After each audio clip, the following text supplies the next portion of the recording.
play to win the game. Like that is the purpose of competition. So you're absolutely right.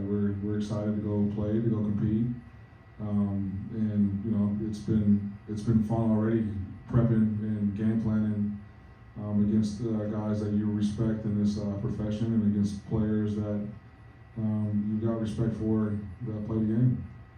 Last thing, Dion Burks, I've seen on Twitter, is trying to pull an NIL deal with one of his favorite restaurant establishments. Clearly, this is a guy that takes nutrition very seriously, though, and what he's done to his body, I think, has probably led to what he's doing on the field on Saturdays, right? Yeah, 100%. Like what I love about football, much like it is in life, like what you pour into it, you usually get out. And he has poured into his body. He's poured into his film study. He's poured into the way he practices. He's reaping the benefits of that time spent and that dedication to his craft. And you know, I'm looking forward to him continuing to grow and continuing to learn how to affect the game at his position. Ohio State's offense is well capable, but they struggle to run the ball a little bit. Are you seeing anything different than we've obviously looked at them over the years? You know, what Ryan Day tries to do, and with a different quarterback, obviously. They do anything differently? Well, it's funny. This is the first time I've played against them, so I haven't really had crossover games where we studied what they've done traditionally in the past. I know they've got new faces, right, from a year ago. But that's the thing about Ohio State, like they just re-up from a roster standpoint. They've got talented offensive line, they've got talented receivers. I feel like every year they're signing 3 or 4 or 5-star guys. Their running backs, they've got 3 of them that they kind of rotate in, and they don't miss a beat. And so whoever's out there, they're there for a reason, and they're talented as all get out. And I think as a staff, they do a good job of making it not overly complicated for those guys so that they can play fast and use their God-given ability to go make plays, and they find creative ways to get guys in space and get guys touches. So it'll be a good challenge, and I'm looking forward to it. Other questions? Tom? Ryan, have you seen any chinks in Ohio State's armor at all? They're undefeated right now. They had the tight one against Notre Dame, where they, to their credit, that Notre Dame had every chance to win that game at the end, and Ohio State just kept fighting. Weren't playing the type of game that they're accustomed to playing. But that speaks to their confidence and their will to win. Chinks in the armor, no, not really. You got to execute, you got to make plays, and you can't pay attention to the logo, right? Like you can't let the brand or the history affect how aggressive you play. So that's what our guys got to understand is it doesn't.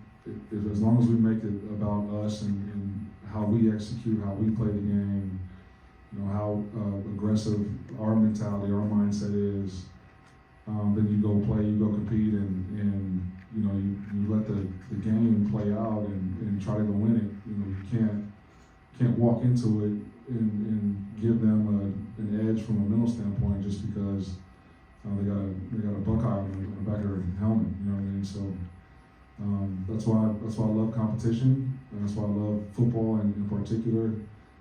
It's 11 on 11, and there's the ball is snapped, and then the whistle's blown, and everything that happens in between that is completely up to your control. Another freshman of the year on for Dylan Thiedemann. Let's kind of talk about his years so far, and maybe how he compares to some of the defensive backs you've worked with in the past. Yeah, where it's unique about Dylan, man, is I was teasing O'Brien the other day. It's like he was creating a lab somewhere. You try to find things in his game, things in his personality, things in his life where you're like, okay, he needs to pick it up in this area. And we get the grade report, and his lowest grade right now is a 99.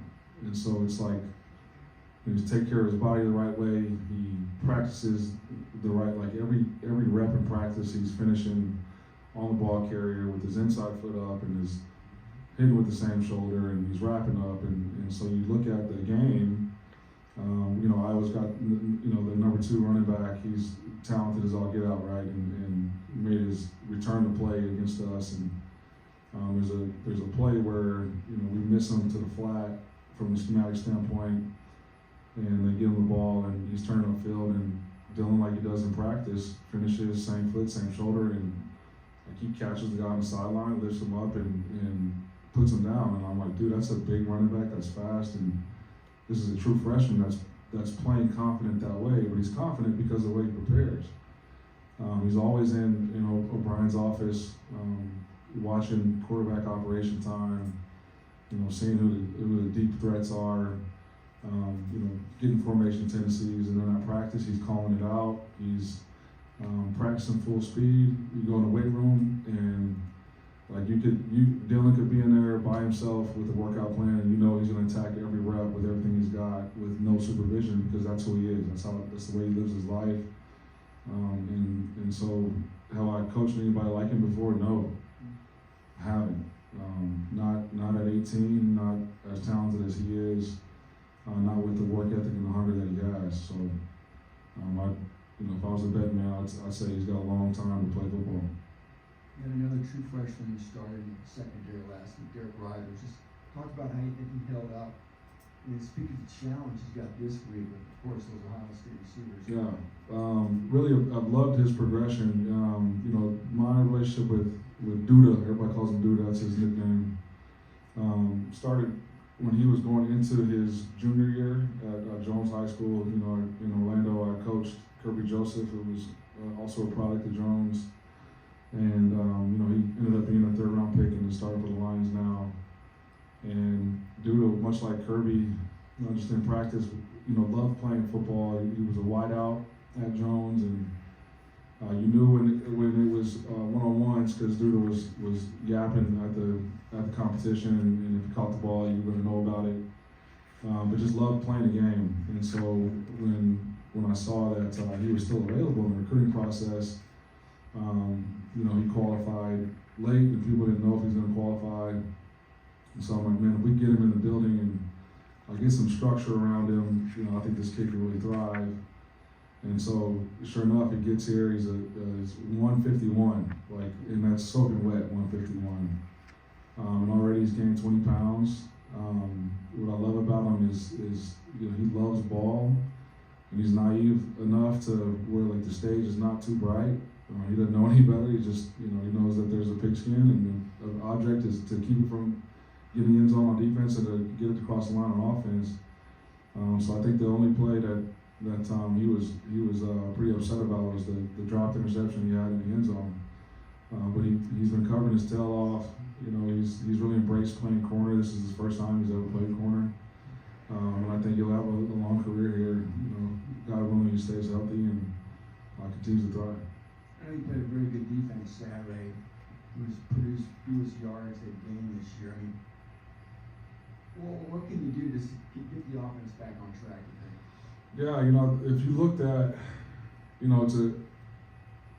to me it was early down negative yardage plays. 1st and 10 sacks, 1st and 10 TFLs. When we're good on 1st down, and then a plan with place on 2nd down and get us in 3rd and manageable to move the chains and then do that over again. That's when we're at our best offensively. And so we've had 6 games now of cataloged information that we as a staff have looked at, and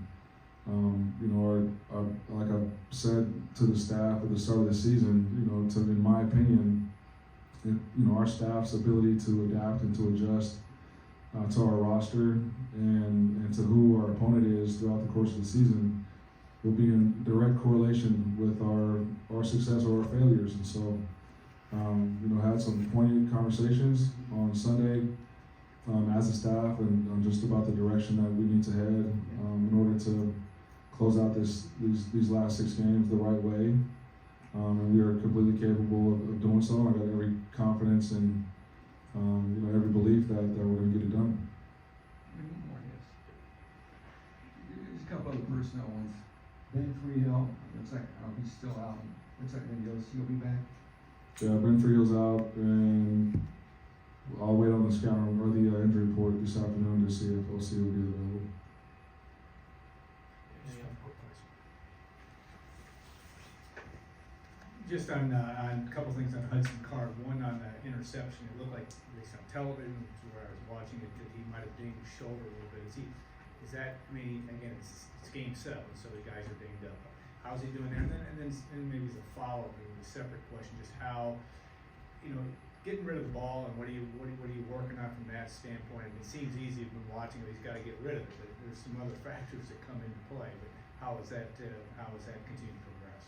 Yeah, Hudson got dinged up against Illinois, actually, and then practiced on Thursday.